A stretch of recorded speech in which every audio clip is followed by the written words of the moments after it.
السلام علیکم ورحمۃ اللہ تعالی وبرکاتہ۔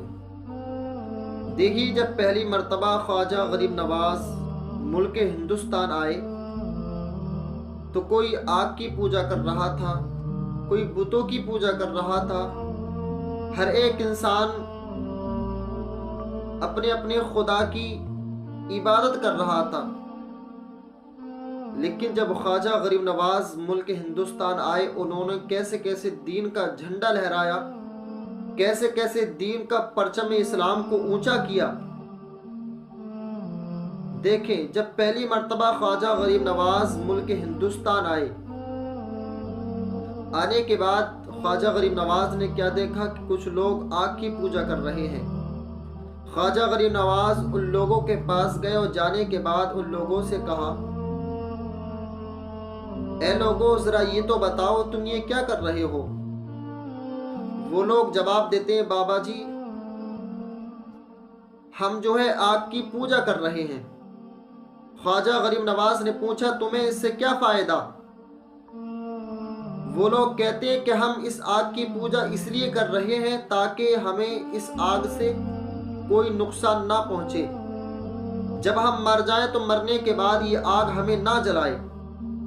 خواجہ غریب نواز نے پوچھا، تمہیں کتنا ٹائم ہو گیا؟ تو کسی نے کہا مجھے 40 سال ہو گئے، کسی نے کہا مجھے 60 سال ہو گئے۔ خواجہ غریب نواز نے کہا، تمہیں اتنے سال آگ کی پوجا کرتے ہوئے ہو گئے، اگر تم میں سے کسی کی ہمت ہو تو اس آگ میں اپنا ہاتھ ڈال کر دکھائے۔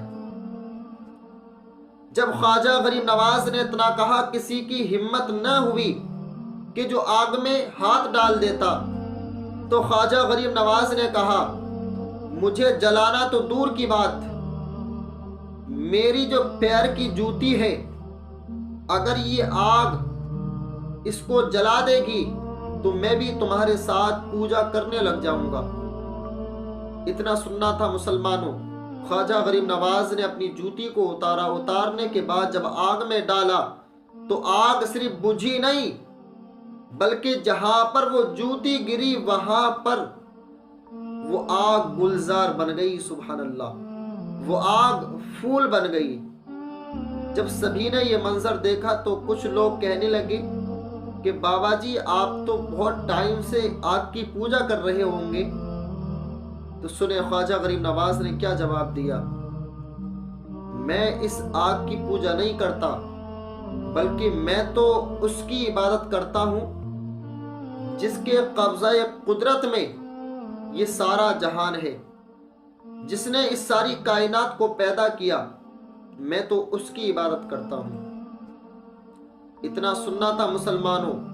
جتنے بھی لوگ وہاں پر بیٹھے ہوئے تھے، پوجا کر رہے تھے، سبھی نے خواجہ غریب نواز سے کہا، بابا جی اب دیر نہ کرو، جس خدا کی تم عبادت کرتے ہو ہمیں بھی اس کا کلمہ پڑھا کر کے ہمیں بھی اس خدا کا بندہ بنا لو۔ سبحان اللہ، ہمیں بھی اس خدا کا بندہ بنا لو۔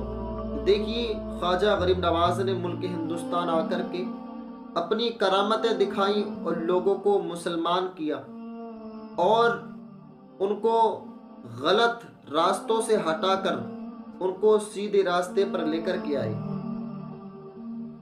سنانے اپنی بربادی کے افسانے کہاں جاتے، تیرا در چھوڑ کر خواجہ یہ دیوانے کہاں جاتے، اور ہمیشہ بھیک ہم نے تیری چوکھٹ سے پائی ہے، ہمیشہ بھیک ہم نے تیری چوکھٹ سے پائی ہے، ہم اپنا دامن امید پھیلانے کہاں جاتے، ہم اپنا دامن امید پھیلانے کہاں جاتے، اور اپنے ہاتھوں سے تراشے ہوئے پتھر کے صنم، اپنے ہاتھوں سے تراشے ہوئے پتھر کے صنم آج وہ مندر میں بھگوان بنے بیٹھے ہیں۔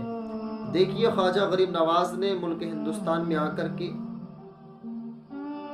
کفر کرنے والوں کو، بتوں کی پوجا کرنے والوں کو، آگ کی پوجا کرنے والوں کو ملک ہندوستان آ کر کے ان کو مسلمان بنایا، پھر نبی کا امتی بنایا۔ بہت بڑا احسان ہے خواجہ غریب نواز کا۔ تو ہم خواجہ غریب نواز کے ماننے والے ہیں۔ اللہ تعالی ہم تمام کو خواجہ غریب نواز سے محبت کرنے کی توفیق عطا فرمائے، ان کے نقش قدم پر چلنے کی توفیق عطا فرمائے۔